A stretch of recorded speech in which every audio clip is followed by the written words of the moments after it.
Hi there, Pisces. Welcome to your tarot reading for the week of May 3rd through the 9th. It's Rena.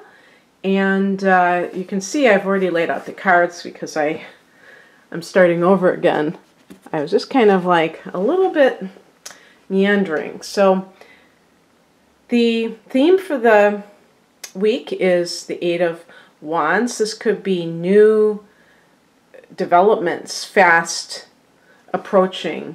Maybe you've been through a period where things have seemed like they were kind of slowing down, and now all of a sudden it's like here, there, and everywhere, all kinds of things coming at you.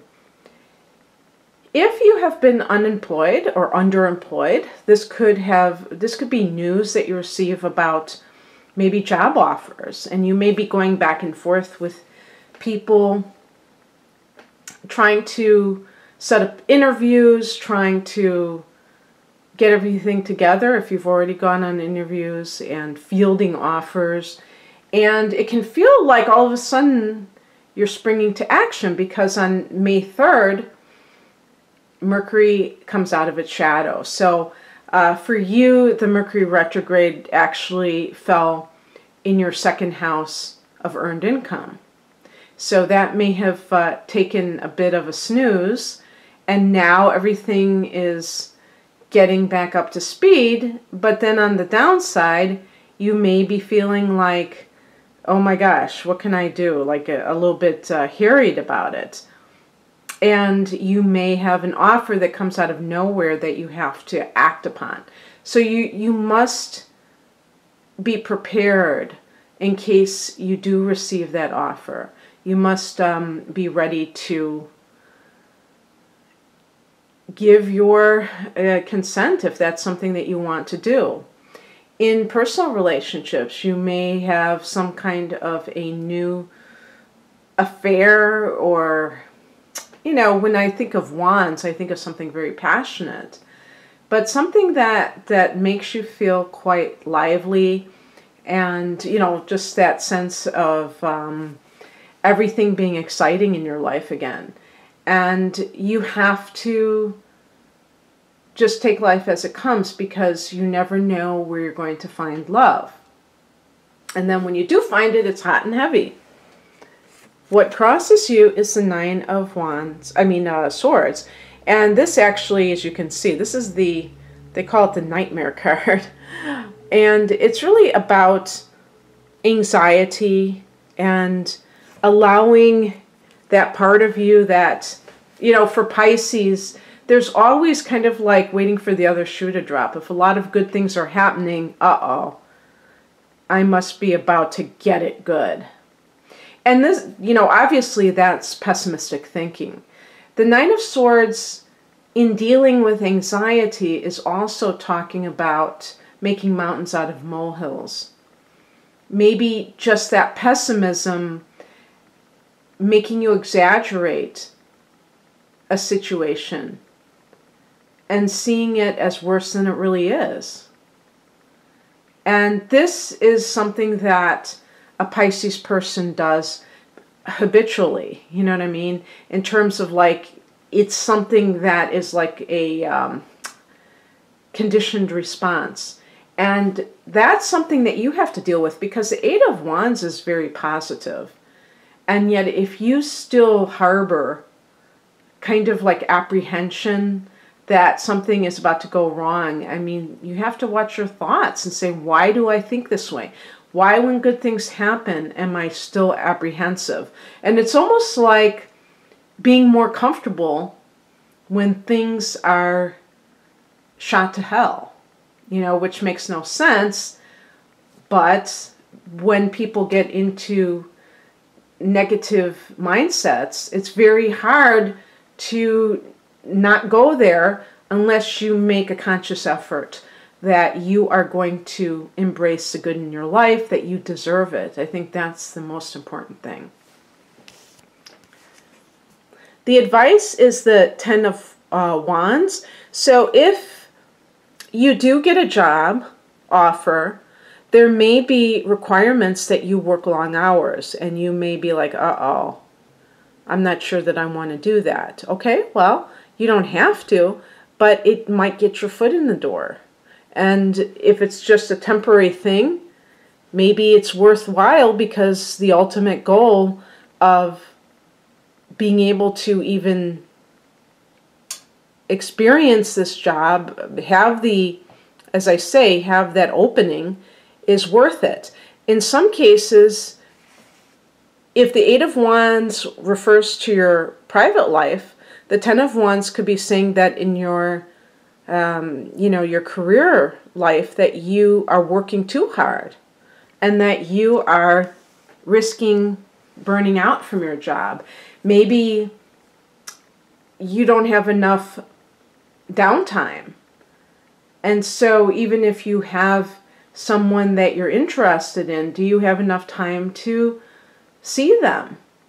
And that could be something that is very limiting your personal relationships and possibly making them not flourish, because you just don't have the time to offer a partner. So a relationship never takes off because you can't invest in them.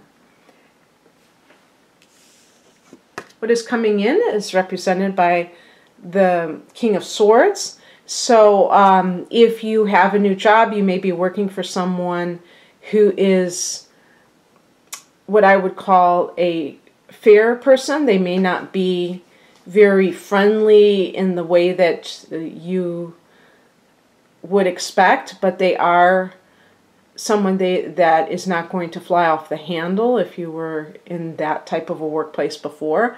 This could relate to any kind of legal matter that you have to have resolved. For instance, a divorce. This could be a judge that you're dealing with.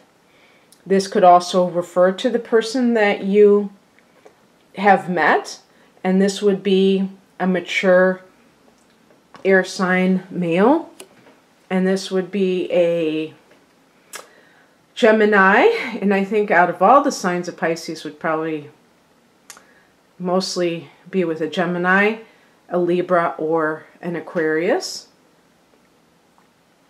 And even though I would say that sometimes air signs and water signs are coming from totally different worlds, I do believe that in some cases, depending on individual charts, that an air sign person can be very helpful for a Pisces to teach you more about detachment, so that you're able to create some space between you and your experiences.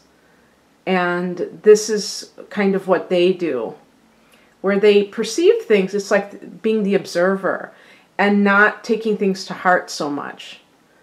And obviously there are going to be air signs that are emotional in the same way that a Pisces person is, depending on their individual charts. But I'm talking about the archetype of what an air sign person is. And you could have a good rapport with somebody like that, because you can each teach the other what each person is lacking, because air signs sometimes live in their heads and they lose connection with their heart chakra. So that's also something that has to change. And the outcome is the Temperance card, and I just talking about being on an even keel in both areas of your life. You may feel now that you have more stability in your life, because maybe you were not working and now you feel like more secure. Obviously, we're talking about a week here, so we're not saying that everything is happening in 1 week. Some people may have already applied for work, and now they're going to hear from the people. And so the Eight of Wands may be the main thing that happens, and all these other things could happen later on. But the Temperance card is about balance. And if you see that the angel has 1 foot in the water and 1 foot on land, a lot of times Pisces has their foot in the water, because water represents the spirit. But the land, not so much. The earth, the groundedness, not so much. So being able to experience both sides equally, being able to be in that spiritual realm and yet also take care of practical things is very important. Also, the Temperance card connects with Sagittarius. If that's somebody important to you that you are touching base with this during this time period. We are having a full moon in Sagittarius at the end of May, so that might be a timing issue. So anyway, Pisces, that's what I have for you. If you'd like a private reading, please go to rainamoonastrology.com. Take care. Bye.